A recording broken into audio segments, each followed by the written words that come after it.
Shalom Bapak Ibu Saudara-saudari yang dikasihi oleh Tuhan. Kembali berjumpa dalam devotion hari ini dengan tema Menegur dengan kasih persaudaraan. Apabila saudaramu berbuat dosa, tegurlah dia di bawah empat mata. Jika ia mendengarkan nasihatmu, engkau telah mendapatkannya kembali. Jika ia tidak mendengarkan engkau, bawalah seorang atau dua orang lagi, supaya atas keterangan dua atau tiga saksi, perkara itu tidak disangsikan.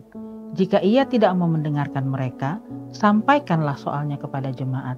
Dan jika ia tidak mau juga mendengarkan jemaat, pandanglah dia sebagai orang yang tidak mengenal Allah atau seorang pemungut cukai.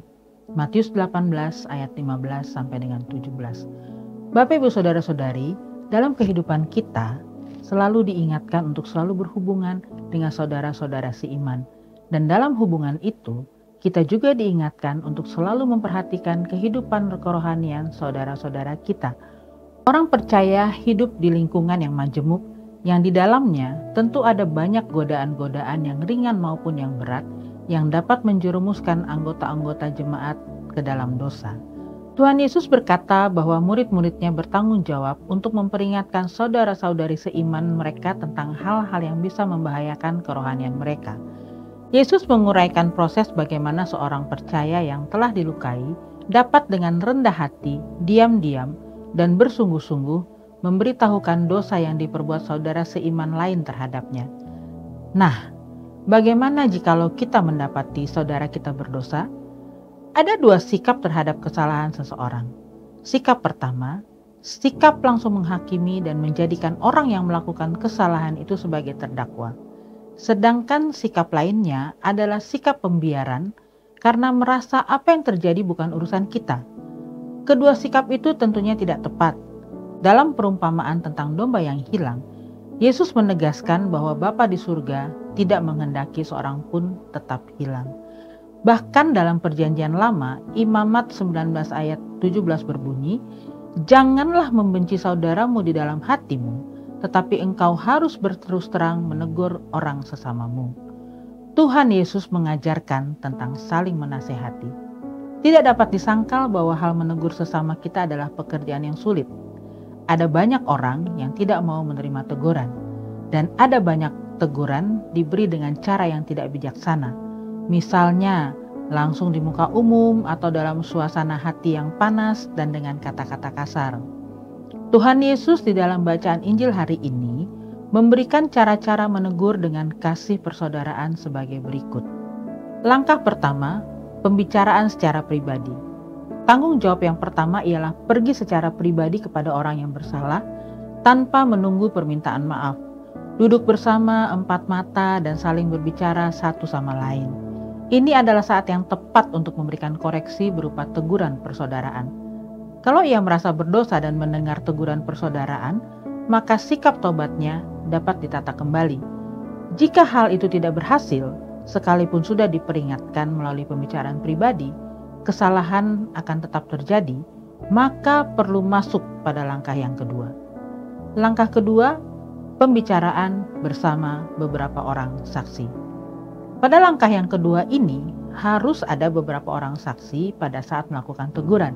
Panggillah satu atau dua orang lain untuk duduk bersama dan berikan teguran persaudaraan. Mengapa demikian? Karena kesaksian dua atau tiga orang memiliki kekuatan tertentu. Lihat Ulangan 19 ayat 15, satu orang saksi saja tidak dapat menggugat seseorang mengenai perkara kesalahan apapun atau dosa apapun yang mungkin dilakukannya.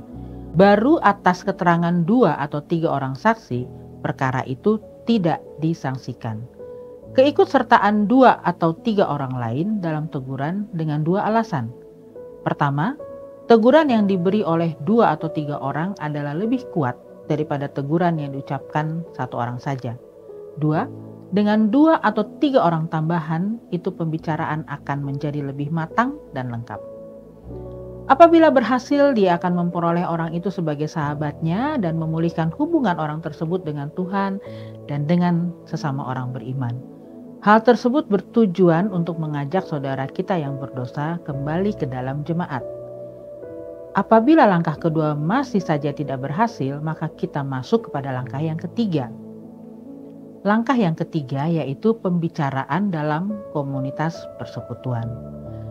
Kalau teguran persaudaraan dengan beberapa orang juga tidak didengar, maka perlu mencari waktu untuk duduk bersama sebagai satu komunitas persaudaraan dan memberi teguran bersama kepadanya.